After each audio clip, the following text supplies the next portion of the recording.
Joined once again by my friend Mario Cantone, who's making fun of me just as we begin here. Absolutely.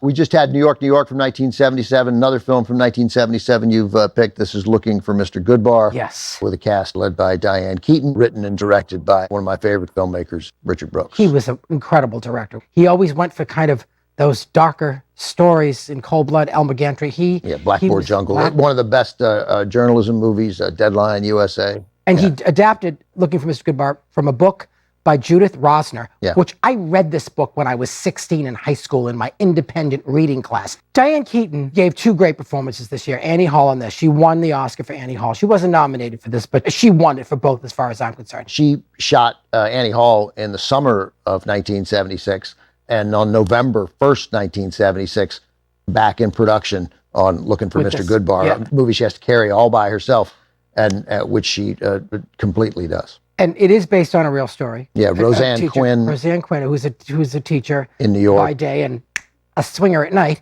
Yeah, she went out to clubs at night and was experiencing the sexual revolution. Yeah. Diane Keaton gives a performance in this that is pretty gutsy. I wonder whether, I'd like to think the answer is yes. I think it probably is, that would she have taken this role after winning the Oscar for Annie Hall? That's a very good question. I hope she would. And Richard Gere, very young and beautiful and dangerous and scary. As soon as you see him, there's an electricity to him. Again and again, this guy presents himself as a threat, but a threat that I get people would be drawn to. And she was a woman that was highly sexual, and she wanted to go out and play. And the rejection of her father played by Richard Kiley, you see why she is the way she is. Her father came from a deeply Catholic family with a bunch of sisters.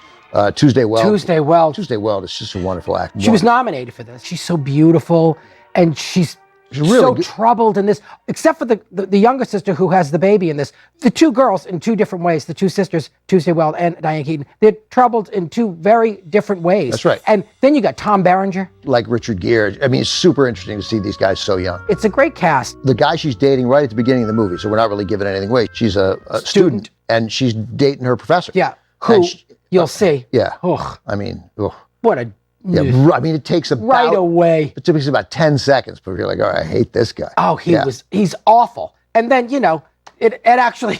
Right, but it's her sexual awakening, yes, right? And that's some very sexy stuff. And that's what you wonder whether Diane Keaton would have been willing to do that after winning the Oscar. Doesn't matter, because she did it here, and she's just magnificent. I mean, there's no role Diane Keaton can't play. Annie Hall, this, The Godfather, come on. For me, one of the greats to this day. I agree. And Richard Gere said that during the sex scenes that she had to listen to Bach. She had to listen to classical music because it relaxed her. And this was scary for her to expose herself like that. But she did it, and I think she had a comfortable working relationship with Richard Gere. And then LeVar Burton, who is beautiful and strong and silent in this. He's so good. She's a teacher by day. She teaches the deaf. LeVar Burton plays the older brother of one of her students. Yeah. My sister Marion taught the deaf. I had a whole bit in my show about it because I went in and tried to do it. And they were tough New York kids that didn't You tried to be a teacher? I tried. I was just learning. I learned some American Sign. Her American Sign, the way she plays the teacher and how she is with these kids, juxtaposed against how she's going out at night. It's beautiful. Her relationship with these kids is just glorious. And her signing is perfect. She's great.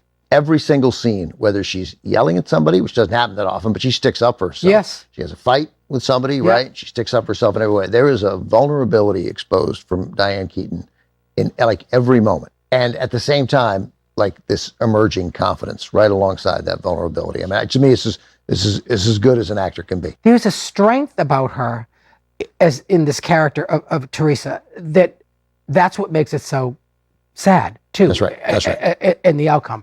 But the great thing about this is the sad thing about this is you can't see this movie anywhere. It's not streaming anywhere. You can't see it. And it's not on DVD because of the music rights. So the only place you can really see it is right here on TCM. And it's rare when you see it on TCM. So that was why I picked it. And also it just had another film that had a huge impact on me as a kid. And I went to see it first week, read the book, went to see it. And now we're going to show it Shall we watch? Yes, we should watch Looking for Mr. Goodbar from 1977, directed by Richard Brooks. Yes! Starring Diane Keaton. Yes! Let's watch it. All right, do it in the right cadence. Do it in the right way. From 1977, Looking for Mr. Goodbar, directed by Richard Brooks. I'm Ben Mankiewicz. So I sat in that movie theater Yeah. at the end of this movie.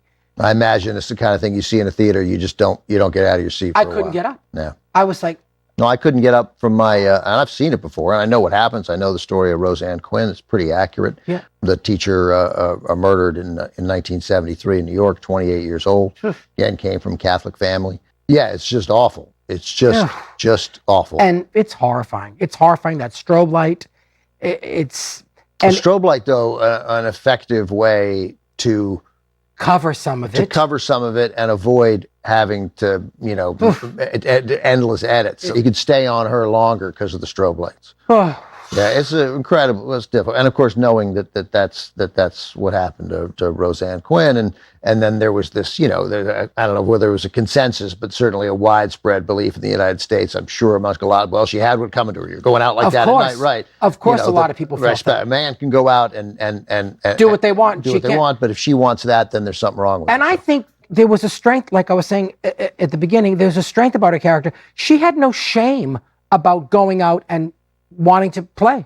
She had no shame about it. I don't think there must have been some inherent Catholic guilt because of her father, but there was also a defiance about this character of like, I'm going out and I'm going to play. I want to meet some men. I'm going to sit at a bar and read a book and smoke cigarettes. Right. And that's why I just never thought she was lonely or unhappy with the choices she was making. I mean, it was very easy for her to reject William Atherton. Though, with William Atherton, who's very, very good in this, you see why she doesn't like him. I got it. He's not a bad enough boy, but you got to find not Richard Gere, also not William Atherton. You've got to find that in between thing. And then Richard Gere, who his character Tony shows up when he wants women with this for full money. expectation that you should be ready and waiting for him. Yeah, here I am. It's me, Tony. It's so funny because when she tries to kick him out towards the end of the movie, he doesn't want to go, and then he keeps coming back. So you're like, he's another one. He doesn't take rejection very well.